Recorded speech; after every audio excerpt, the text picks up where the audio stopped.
Another scandal is brewing inside the Russian army, connected with total lies and falsification of reports.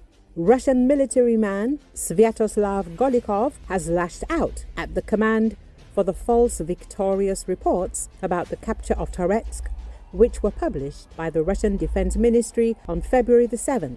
According to him, this lie has led to strategic failure and now forces the transfer of troops to stabilize the situation. As it turned out, there was no capture of the city. Russian troops are fighting for the same blocks as a month ago. Moreover, because of this fiction, Moscow was forced to disband the strike group that was supposed to attack Konstantinovka and throw troops to save the failed operation in Toretsk.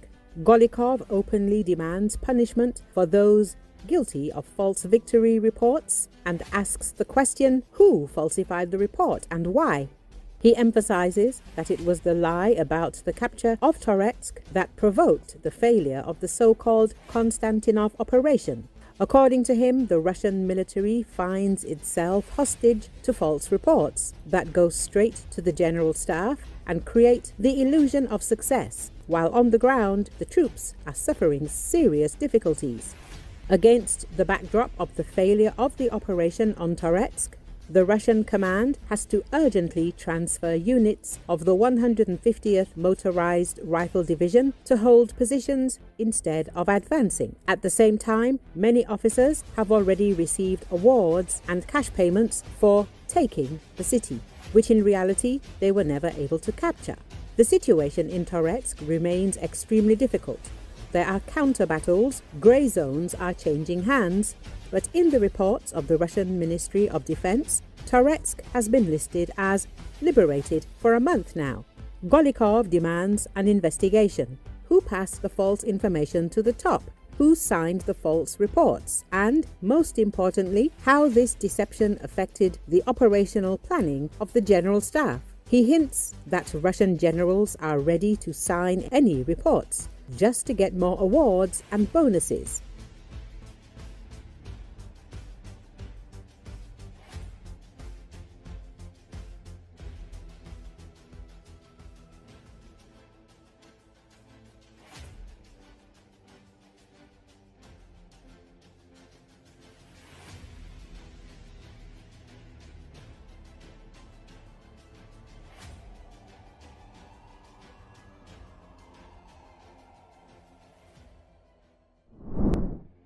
U.S. President Donald Trump tells Congress, "We've had serious discussions with Russia and have received strong signals that they are ready for peace in Ukraine," Trump said. Wouldn't that be beautiful? According to Associated Press, Trump also highlighted the return of American Mark Fogel, who was detained in Russia and returned mid-February. Fogel was arrested in August 2021 and was serving a 14-year prison sentence. His family and supporters said he had been traveling with medically prescribed marijuana. Seated Democrats joined Republicans' standing applause for Fogel. Trump recounted how he had traveled to Fogel's hometown of Butler, Pennsylvania, and met his mother before walking onto a stage during a campaign event in July 2024. Minutes later, shots rang out and a gunman attempted to assassinate Trump. The wife and daughters of Corey Comprator, a firefighter killed by gunfire at that Trump rally, received uniform bipartisan applause when Trump addressed them in the audience. We've had serious discussions with Russia and have received strong signals that they are ready for peace. Wouldn't that be beautiful? Wouldn't that be beautiful?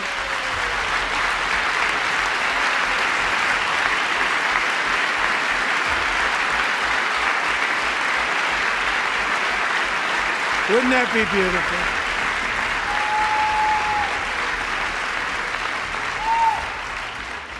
It's time to stop this madness. It's time to halt the killing. It's time to end this senseless war. If you want to end wars, you have to talk to both sides.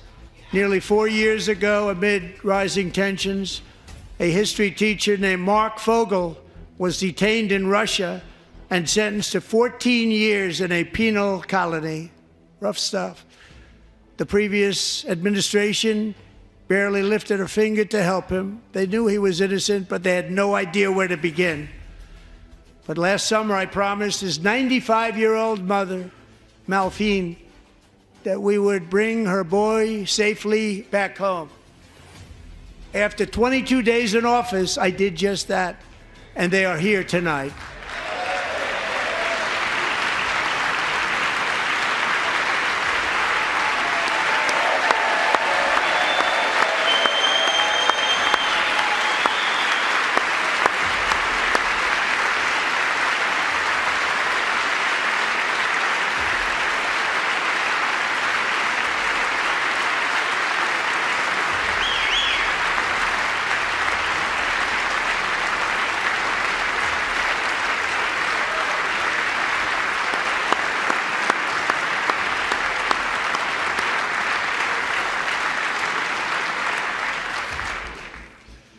To Mark and his great mom, we are delighted to have you safe and sound and with us.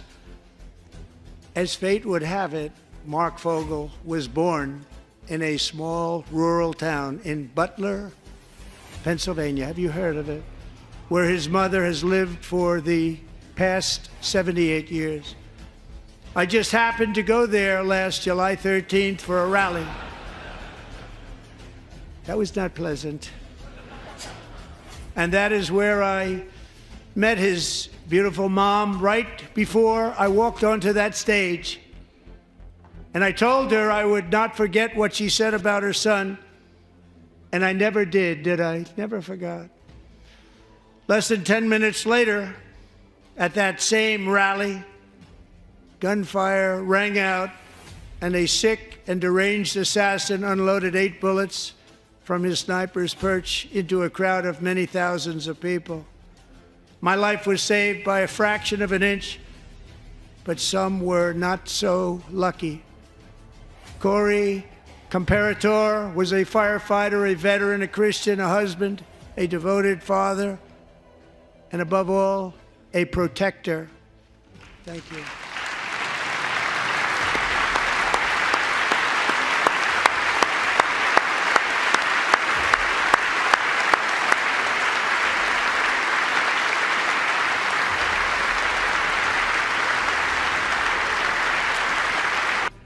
I believe that my life was saved that day in Butler for a very good reason.